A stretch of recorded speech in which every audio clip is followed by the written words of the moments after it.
Every day, millions of people wake up, check what everyone else is doing, and quietly adjust themselves to fit in. The music they listen to, the opinions they share, the dreams they mention out loud, all carefully filtered through one question: will this make people like me?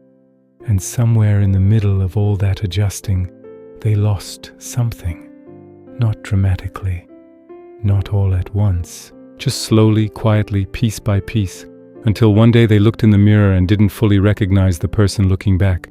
If that sentence just hit something in your chest, this video is about you. Here's what nobody tells you.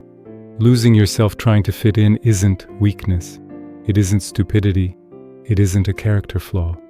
It's what happens when a human brain does exactly what it was built to do: survive socially.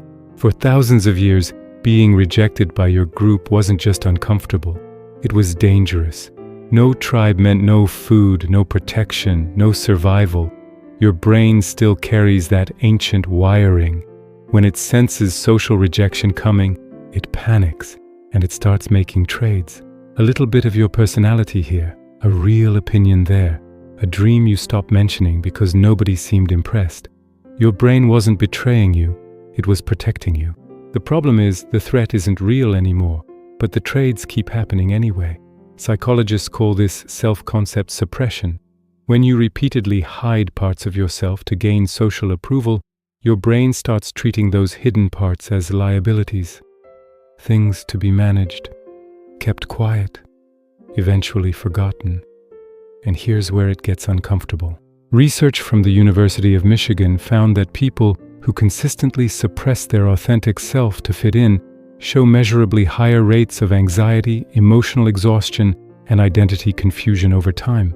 Not because fitting in is wrong, but because the constant performance of being someone you're not is one of the most psychologically expensive things a human being can do.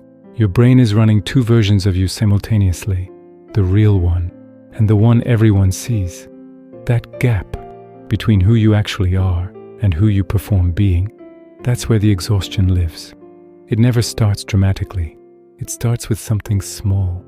You have an opinion, but someone laughs, so you pretend you are joking. You love something, but your friends find it embarrassing, so you quietly stop mentioning it. You have a dream, but the room goes quiet when you say it out loud, so you shrink it down to something more acceptable. Each individual trade feels harmless. One opinion, one interest, one dream.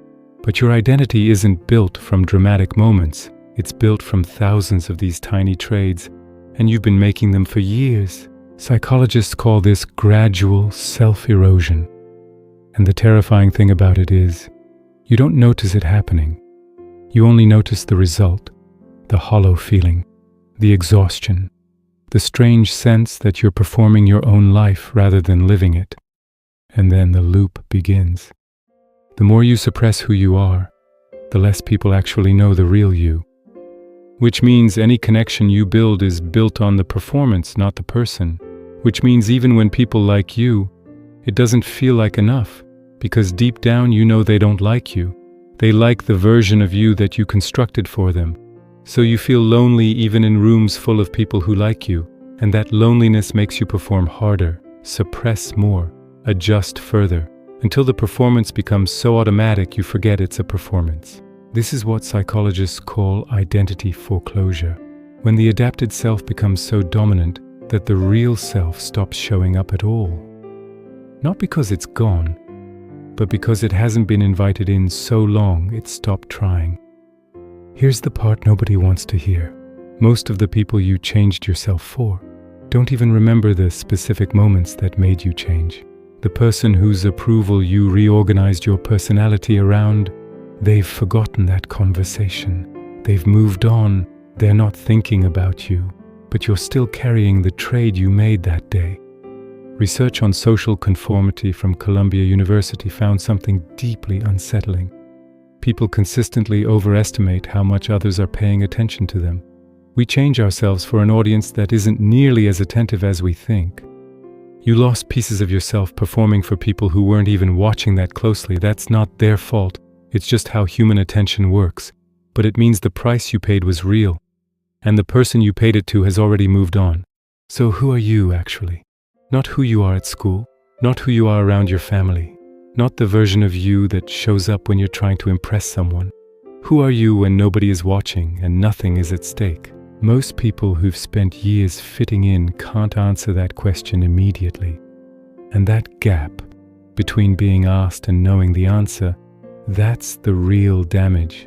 Psychologists call this diffuse identity. When you've spent so long being what others need you to be, your own preferences, values, and desires become genuinely unclear. Not hidden, unclear, even to yourself. You didn't just lose yourself to other people, you lost access to yourself. And that's the thing that sits in your chest at 2 a.m. when everything is quiet, and you can't explain why you feel like a stranger in your own life. Here's what the research actually says about getting back. It doesn't happen through a grand gesture. It doesn't happen by suddenly becoming fearless or not caring what anyone thinks. It happens through small, consistent acts of self-disclosure, saying the real opinion, mentioning the actual interest, admitting the honest feeling, even when the room might go quiet. Every time you do that, you send your brain a signal. The real version of you is safe to exist here. Psychologists call this identity reconstruction. And the research shows it works not because the world suddenly becomes more accepting, but because your brain stops treating your real self as a threat to be managed.